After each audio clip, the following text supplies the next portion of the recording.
किस प्रकार से वो नेता जो 2012 में ये कहा करते थे किसी के पास ईडी सीबीआई का समन भी आ जाता है पहले उसको इस्तीफा देना चाहिए फिर जाकर जो है सत्ता पे आना चाहिए, आज वो नेता कहता है कि मैं तिहाड़ से सरकार चलाऊंगा। ये दुर्भाग्य है, यही कलयुग है।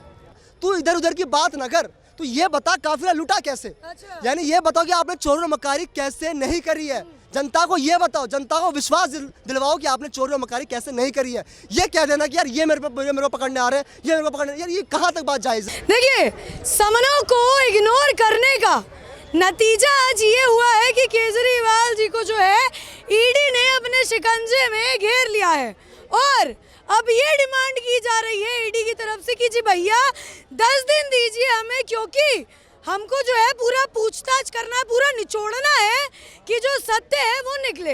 लेकिन केजरीवाल जी और उनकी पार्टी जो ये कहती है कि भैया हम कट्टर ईमानदार हैं, वो अभी भी इस बात पर अड़िग है। और साथ ही केजरीवाल जी ने गिरफ्तार होने के बाद पहला स्टेटमेंट दिया कि मैं और मेरा जीवन दोनों देश के लिए समर्पित है। अब जनता की क्या राय है, जनता कैसे देख रही है कि दिल्ली के बेटे खुद को कहने वाले अरविंद केजरीवाल जी सलाखों के पीछे हैं और रिमांड की बात चल रही है, कैसे देख रहे हैं आइए जानते हैं। क्या नाम है भाई साहब? रौनक मालाकार नाम है मेरा। क्या नाम है? रौनक मालाकार।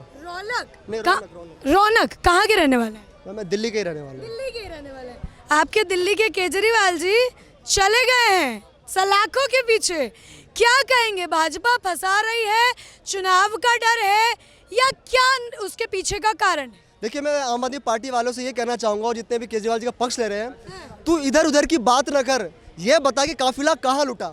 आप ये मत बताइए कि भाजपा कर रही है, ये कर रही है, वो कर रही है। आप ये बताइए ना कि आप कैसे चोर और मक्कार नहीं हो, आपने कैसे 100 करोड़ घोटाला नहीं करा। आप ये बताइए, जितना भी प्रशासन दिल्ली सरकार में रहा आम आदमी पार्टी का, तब से लेकर 17 लोग आम आदमी पार्टी के जेल जा चुके हैं। अच्छा। और ये केवल एक घोटाला नहीं है, हाँ। इसके अलावा पीडब्ल्यूडी में घोटाला है, दिल्ली जल बोर्ड में घोटाला है, डीडीसी बस में घोटाला है, स्कूल के अंदर जो कमरा बना है उसमें घोटाला है, हेल्थ डिपार्टमेंट में घोटाला है, हर जगह घोटाला है। आप ये देखिए कि केजरीवाल जी किस प्रकार से सत्ता में आने से पहले शीला दीक्षित के खिलाफ जो है कैग की रिपोर्ट दिखाया करते। देखिए कैग ने क्या दिया कि शीला दीक्षित के पास इतना पैसा है, ये लूट लिया, वो लूट लिया। आज उसी कैग की ऑडिट की रिपोर्ट से पता चला है कि 2000 करोड़ का घपला जो है, कम से कम 2000 करोड़ का मुनाफा अरविंद केजरीवाल और पूरी पार्टी ने इस पूरे शराब की दिल्ली घोटाले में कमाया है। अब क्यों नहीं पूछते सवाल, अब क्यों नहीं जनता दिल्ली की पूछती है? और तो और आप ये देखिए इनका मतलब कि इस बेशर्मी, ये देखिए जो केस लड़ भी रहे हैं ना, वो सारा केस मेरे टैक्स के पैसे पे लड़ रहे हैं। जो वकीलों की फीस दे रहे हैं अपने करप्शन केस लड़ने में, वो सारा पैसा जो है दिल्ली सरकार अपने खाते से भर रही है। क्यों भर रही है? लेकिन भाई साहब एक बात बताइए, जो केजरीवाल जी के वकील हैं सांघवी जी, वो तो कह रहे हैं कि भैया अगर ईडी के पास इतना ही सबूत है तो इतना इंतजार क्यों किया? देखिए, समन से तो स्वयं ही भाग रहे थे भाई साहब। हाँ। आपका नंबर तो कब का आ चुका, स्वयं से भागने के लिए, समन से भागने के लिए किसने कहा था आपको? हाँ। 10वां समन दिया कल, तब जाके अरेस्ट करा। जब आप नहीं आओगे चोर को तो पकड़ना पड़ेगा ना। लेकिन अगर ईडी के पास सबूत था ही तो समन क्यों भेज रही थी या रिमांड क्यों मांग रही है, सीधा गिरफ्तार न करती? अब देखिए, ईडी के पास सबूत है तभी तो कल दिल्ली हाई कोर्ट में जब जज ने बोला कि आपके पास क्या सबूत है कि आप इनको अरेस्ट करना चाहते हो या फिर इनको बुलाना चाहते हो, तो ईडी ने वहां पे सबूत दिखाया दिल्ली हाई कोर्ट में, और तभी दिल्ली हाई कोर्ट के जज ने जो है उनको सिक्योरिटी अरेस्ट से नहीं दी। तो ईडी के पास सबूत है और ईडी का अधिकार है। और आप देखिए, हेमंत सोरेन भी तो गए, जयललिता भी तो गई थी, तो जितने भी करप्ट लोग हैं सबको अंदर जाना ही पड़ेगा। अच्छा एक बात बताइए, विपक्ष ने गठबंधन बनाया, अब सब फिर से एक बार जुट रहे हैं, स्टेलिन की बात कर लीजिए या ममता दीदी की बात कर लीजिए, जितने भी विपक्ष के पार्टी हैं। अब एक बड़ा सवाल ऐसे में खड़ा होता है भाई साहब कि ये सब लोग चुनाव की रैलियां करेंगे कि इनको नया मुद्दा दे दिया है भाजपा और ईडी ने? अब देखिए, एक मजे की बात बताना चाहूँगा कि ये जो पूरा शराब घोटाले का मामला है ना, इसको सबसे पहले पता किसने उठाया था? चौधरी अनिल कुमार, ठीक है, जो कि कांग्रेस के दिल्ली प्रदेश के अध्यक्ष थे 3 जून 2022 में। उन्होंने सबसे पहले चिट्ठी लिखी दिल्ली पुलिस के कमिश्नर उस वक्त राकेश अस्थाना जी को कि देखिए दिल्ली के शराब घोटाले में केजरीवाल सरकार और आम आदमी पार्टी किस तरह से लिप्त है। और ये लोग गठबंधन की बात करते हैं, ये लोग खुद तो एक नहीं है और दूसरों को बताते हैं कि देखिए हम ईमानदार, हम ये हम वो है। आप ये देखिए, इन लोगों के पास कोई भी वास्तविक मुद्दा नहीं है। जिस प्रकार से केंद्र सरकार जो है चंद्रयान 3 जैसे काम करके देश की साइंस एंड टेक्नोलॉजी को आगे बढ़ा रही है, किस प्रकार से जो खेल विकास में ओलंपिक में 17 मेडल लेकर आ रहे हैं भारत के लोग, उसमें आगे जा रही है, किस प्रकार से गगनयान अगले साल लॉन्च होगा, किस प्रकार से लोगों को पहले घर टपका करते थे, वहाँ पे आवास होता था, घर दिया, लोगों के पास पीने का पानी नहीं था, पीने का पानी दिया, सड़कें 50,000 किलोमीटर के नेशनल हाईवेज पूरे भारत में ऐड ऑन हुए 10 सालों में, ठीक है। उसके बाद दिल्ली नहीं पूरे भारत के अंदर जो है शिक्षा के मामले में एम्स जो है, एम्स शिक्षा का संस्था होता है, उसमें मेडिकल एजुकेशन देती है, पढ़ाई भी होती है, वो भी 15 बढ़ाए गए नए, IITs की संख्या बढ़ गई, यूनिवर्सिटीज़ की संख्या बढ़ गई, पूरा टोटल आज देश के अंदर जो है तकरीबन 24 से 25 करोड़ युवा हायर एजुकेशन इंस्टीट्यूशंस में है, जिसमें से आधी जो है महिलाएं हैं, ठीक है। तो ये सारा काम है, तभी तो ये लोग फड़फड़ा रहे हैं कि आखिरकार क्या मुद्दा उठाएं, क्या मुद्दा उठाए, तो मुद्दा नहीं तो ये सब करेंगे। रौनक जी देखिए, अभी आपने एजुकेशन की बात गिनाई, एम्स की बात गिनाई, महिलाओं की बात गिनाई, प्रेस कॉन्फ्रेंस किया था अरविंद केजरीवाल जी ने, उसमें उन्होंने तमाम बातें गिनाई थी कि मोदी सरकार ने जो 10 सालों में नहीं किया वो मैंने आकर कर दिया, मैंने शिक्षा बेहतर कर दी स्कूलों में, मैंने गली गली मोहल्ला क्लिनिक खुलवा दिया, मैंने महिलाओं को मुफ्त सीट दे दी, मैंने जो है राशन बांटा, उसके बाद मैंने बिजली फ्री कर दी, मैंने पानी फ्री कर दिया। मोदी सरकार ना नौकरी दे रही है, बेरोजगार बना रही है सबको, तो मोदी सरकार कर क्या रही है सिर्फ जेल में ठूसने के अलावा? अब देखिए, यही वाली बात होगी कि पहले आप कुछ कहते हैं, आप कुछ कहते हैं। अगर किसी ने आम आदमी पार्टी का मैनिफेस्टो पढ़ा होता तो उन्होंने स्वयं कहा था कि मैं दिल्ली के अंदर 20 नए डिग्री कॉलेज बना दूंगा। कहाँ है 20 नए डिग्री कॉलेज? उन्होंने कहा था दिल्ली के अंदर 500 नए स्कूल बना दूंगा। कहाँ है 500 नए स्कूल? उन्होंने कहा था कि दिल्ली की यमुना साफ कर दूंगा। कहाँ हुई साफ? दिल्ली का पोल्यूशन हटा दूंगा। कहाँ हुआ? ठीक है। उसके बाद उन्होंने कहा था कि दिल्ली के अंदर जो है मतलब ऐसा शहर बना दूंगा, लंदन और इंग्लैंड फेल हो जाएंगे, ठीक है। आपने जब बात करी कि मैंने ये काम कर दिया, वो काम कर दिया। आप देखिए, दिल्ली के अंदर मुस्तफाबाद एक जगह है, वहाँ पर एक सरकारी स्कूल बन रहा है, ठीक है। उसकी वीडियो आई जहाँ पर जो छत होती है सरकारी स्कूल की, वो बिना लेंटर डाल के, सिर्फ पट्टियाँ डाल के वो स्कूल बना रहे हैं, और स्कूल जो है 4 मंजिला बनेगा। आप बताइए, दिल्ली की बच्चों के साथ क्यों जानवरों के साथ खेल रहे हैं ये लोग? तो इतना तो घिनौना काम कर रहे हैं। इतनी कच्चे स्कूल है, स्कूलों की जाँच होनी चाहिए दिल्ली के सरकारी स्कूलों की, कि आखिरकार उसमें कैसा माल लगा है। इन्होंने करप्शन में के मामले में अपने आप इतना अंधा हो चुके थे ये लोग कि दिल्ली के अंदर जरा सा तूफान आता नहीं कि दिल्ली के सरकारी स्कूल की दीवारें गिर जाती हैं। और अब बात करते हैं अस्पतालों की।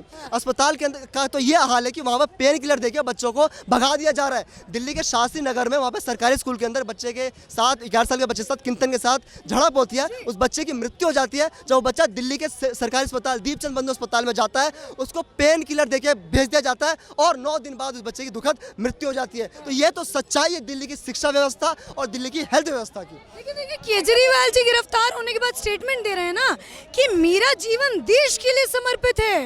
इनका जीवन देश के लिए समर्पित नहीं है, इनका जीवन भ्रष्टाचार के लिए, बेईमानी के लिए, ठीक है, क्लेवरनेस के लिए, उनके लिए समर्पित है बस। लेकिन रौनक जी, अगर मैं वकील की दलीलों की उनकी बात करूं, तो वकील ने ये दावा किया है कि गवाह जो ये पेश करते हैं कोर्ट में, वो गवाह पहले तो राजी नहीं होते, पहले अरविंद केजरीवाल का नाम नहीं लेते, बाद में क्यों सब लोग अरविंद केजरीवाल का नाम ले लेते हैं? क्योंकि इनके मुंह में भाजपा कुछ ना कुछ ठूस देती है, उनको यकीन दिलाती है कि भैया तुमको छोड़ देंगे बाद में, अरविंद केजरीवाल का नाम ले लो। देखिए, अगर ऐसी बात है तो देखिए, मैं समर्थन नहीं करूंगा कि अगर कोई भी पार्टी जो है इस तरह की कोई चीज़ें अपना रही है, परंतु ऐसा नहीं है। अब केजरीवाल के खिलाफ जो है ईडी के पास सबूत है, जैसे मैंने पहले ही बताया, फिर से बता रहा हूँ कि ईडी ने कल हाई कोर्ट में सबूत पेश करे, उनके पास दस्तावेज, उनके पास बयान है। आप देखिए कि अजय माकन जो कांग्रेस के नेता है, उन्होंने ही बोला कि भैया घोटाला हुआ है। आप ये देखिए, जो गोवा में जो उन्होंने चुनाव लड़ा था, उसके लिए 100 करोड़ का पैसा था, वो सब इन्होंने यहीं से लूटा था। तो सबूत है इसलिए अरेस्ट करा, ऐसा नहीं है कि सबूत नहीं थे तो गवाह अभी बन गए तो पहले नहीं थे, ऐसा नहीं है। सब गवाह पहले भी थे, उन पर प्रेशर बनाया जा रहा होगा, उनको पैसे आम आदमी पार्टी देने की कोशिश कर रही है, मुझे तो लग रहा है, ठीक है। और तब जाकर वो नहीं माने होंगे तो फिर जो है वो तैयार हो गए। रौनक जी, आपको लगता है कि ये सही किया ईडी ने?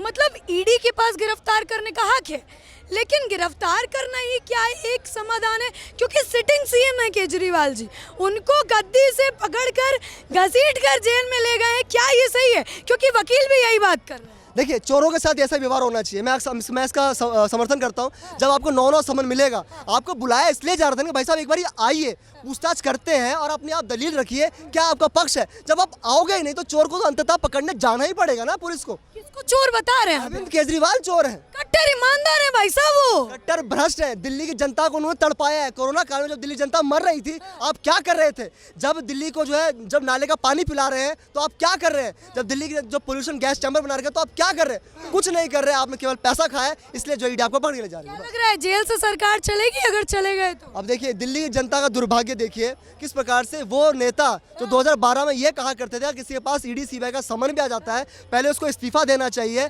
फिर जाकर जो है सत्ता पे आना चाहिए, आज वो नेता कहता है कि मैं तिहाड़ से सरकार चलाऊंगा। ये दुर्भाग्य है, यही कलयुग है। ईडी दुरुपयोग कर रही है और भाजपा करवा रही है, ऐसा भी कह रही है आम आदमी पार्टी और विपक्ष। देखिए भाजपा को करना हो तो पहले ही कर चुकी होती, 10-10 समन नहीं भेजती। और मैं बता रहा हूँ ये स्वतंत्र जांच एजेंसी है, अगर भारत के अंदर वर्तमान में न्यायपालिका और जितनी भी ईडी और सीबीआई एजेंसी है ना स्वतंत्र रूप से काम कर पा रहे हैं तो इस सरकार में कर पा रही है। कैसे? अभी देखिए भारत सरकार ने फीडबैक यूनिट एक फैक्ट चेक यूनिट बनाया, उस पर जो है सुप्रीम कोर्ट स्टे लगा देता है। अब बताइए अगर केंद्र सरकार की तानाशाही होती तो सुप्रीम कोर्ट कैसे स्टे लगा पाता? अब देखिए ये कहा जा रहा है कि इलेक्ट्रॉनिक बॉन्ड्स का जो जजमेंट है वो भाजपा के विरुद्ध गया, अगर भाजपा तानाशाही होती तो जजमेंट नहीं आता। अब देखिए किस प्रकार से लोगों के पास व्हाट्सएप पर विकसित भारत का एक मैसेज आ रहा है, उस पर चुनाव आयोग कहता है कि आप मैसेज मत भेजिए। अगर केंद्र सरकार तानाशाही होती तो मैसेज भी वो नहीं रुकते। तो ये तानाशाह नहीं है, ये सरकार जो बिल्कुल सुचारू रूप से काम सही करे। कैसे माने तानाशाह नहीं है? सौरभ भारद्वाज जी आम आदमी पार्टी के कह रहे हैं दुखद मन से कि मोदी सरकार केजरीवाल से डरती है इसीलिए जेल में भिजवा रही है, वो भी जब ये डेट जो चुनाव के हैं वो आ गए हैं और आचार संहिता लगने के बाद, क्योंकि भाजपा डर गई है क्योंकि केजरीवाल भाजपा को और मोदी को हरा सकते हैं। पहले सौरभ भारद्वाज जी ये बताइए कि दिल्ली में ट्रैम्स कहाँ गए? जो कह रहे थे कि अमेरिका की तरह ट्रैम्स बनवा देंगे, वो ट्रैम्स कहाँ गए भाई साहब? पहले आप वो बताइए मुझे, ये मत कहिए कि भाजपा ये करती वो करता है। अरे मैं वही कह रहा हूँ ना, तू इधर उधर की बात ना कर, तू ये बता काफिला लूटा कैसे? यानी ये बताओ कि आपने चोरी और मकारी कैसे नहीं करी है, जनता को ये बताओ, जनता को विश्वास दिलवाओ कि आपने चोरी और मकारी कैसे नहीं करी है। ये कह देना कि यार ये मेरे को पकड़ने आ रहे हैं, ये मेरे को पकड़ने, यार ये कहाँ तक बात जायज़ है? तो इसलिए मैं कहना चाहूँ सौरभ भारद्वाज जी तथ्य पर जाइए। और जिस कैग की रिपोर्ट को ये लोग हिलाते थे ना कि यार इन्होंने कह दिया तो सब कुछ होगा, तो कैग ने भी इसको ऑडिट करा इन सब घोटालों को और बोला कि हाँ इसमें इरेगुलरिटीज़ हैं और 2000 करोड़ का कहीं ना कहीं दिल्ली सरकार यानी आम आदमी पार्टी को फायदा हुआ है। ठीक है रौनक जी, क्या लग रहा है भाई साहब? 10 दिन की रिमांड की बात कही गई है, केजरीवाल जी अभी सिटिंग सीएम था, उनको उठाकर अंदर, क्या लग रहा है सही हो रहा है या भाजपा की तानाशाही है? केजरीवाल के बारे में बोलने के लिए मैं अपने आप में शब्द ढूंढता हूँ, जैसे इनको ईडी और डीसीपी अरोरा जी ढूंढते थे। अच्छा। आपने नायक मूवी देखी होगी, उसमें अनिल कपूर और अमरीश पुरी का रोल। अरे केजरीवाल ने तो 2 ही हीरो और विलन का राजनीति में बहुत बखूबी रोल निभाया है। अरे वो IIT खड़गपुर से है, IRS ऑफिसर रहे हुए, रमन मैग्सेसे अवार्ड से नवाजा गया है। उनकी राजनीति रामलीला मैदान और जन लोकपाल से उनके राजनीतिक करियर का उदय हुआ है और उनका राजनीतिक करियर का सूर्यास्त होने वाला है तिहाड़ जेल से। उन्होंने पार्टी बनाई तब उनके गुरु भ्रष्टाचारी नहीं थे अन्ना हजारे। आज अन्ना हजारे का निवेदन आप पढ़ देख लीजिएगा, बेचारे आहड़ थे कि जिस शराब का हम विरोध करते थे वही केजरीवाल वो शराब नीति का सपोर्ट करते हैं। आज आप इंटरव्यू देख लीजिएगा, अन्ना हजारे के कंधों पे बंदूक तान के पार्टी बनाई, प्रशांत भूषण, योगेंद्र यादव और कुमार विश्वास को दरकिनार किया। ये है केजरीवाल, केजरीवाल नहीं है फर्जीवाल है। आज आतिशी ने प्रेस कॉन्फ्रेंस की, आतिशी बोली केजरीवाल दिल्ली के सीएम केजरीवाल नहीं है, वो सिर्फ केजरीवाल सीएम नहीं है, वो है नेता, हमारे नेता बेटा। और एक विचार है, हाँ भ्रष्टाचार के विचार हैं और ईडी के 9 समन्स आने के बाद भी वो ईडी को पेश नहीं होते। Prevention of money laundering case PMLA के एक्ट के तहत नॉन बेलेबल वारंट जारी होता है, तो 9 समन्स के बाद क्यों आप पेश नहीं हुए?